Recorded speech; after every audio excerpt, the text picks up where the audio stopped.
అందరికీ నమస్కారం అండి. నేను మీ పల్లెటూరు వ్లాగ్స్. ఇవాళ మా ఆయన తిట్టినందుకు నేనైతే స్వీట్ చేసుకొని తిన్నానండి. మా ఆయన తిడితే నేను స్వీట్ చేసుకొని తినటం ఏంటో అని మీరేమి కంగారు పడకండి. నేను అసలు విషయం చెప్పేస్తాను. ఏం జరిగిందంటే మా ఇంటి పక్కన నాకు చెల్లి వరుస అయ్యే ఒక అమ్మాయి ఉందండి. ఆ అమ్మాయి నేను చెల్లెలాగా చూసుకుంటాను. అయితే సమ్మర్ హాలిడేస్‌కి ఇంకో అమ్మాయి కూడా వచ్చింది. తన వయసు అమ్మాయే. అయితే నేను నాకు బాధొచ్చినా, ఏమొచ్చినా, ఏమైనా దాచుకోకుండా చెప్తాను చెల్లే కదా అని.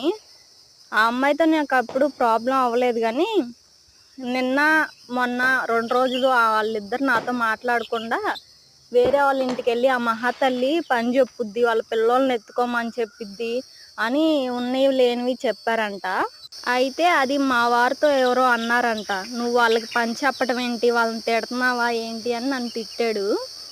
అయితే 2 రోజుల నుంచి నేను ఏడుస్తూనే ఉన్నానండి. ఎందుకలా చెప్పారు? నేనసలు వాళ్ళకి పని చెప్పనండి. అసలు నేను వాళ్ళకి పని చెప్పే అంత అవసరం నాకు లేదు. పిల్లల్ని ఆడియటానికొస్తారు. పట్టుకోమని చెప్తాను అంతే నా పని చేసుకోటానికి. అయితే నిజం తెలుసుకోకుండా మా వారు నన్ను తిట్టేసరికి 2 రోజుల నుంచి ఏడుస్తున్నాను. ఇవాళ వాళ్ళని అడిగేశానండి. నేను ఎప్పుడు తిట్టాను, మీకు ఎప్పుడు పని చేపిచ్చానని.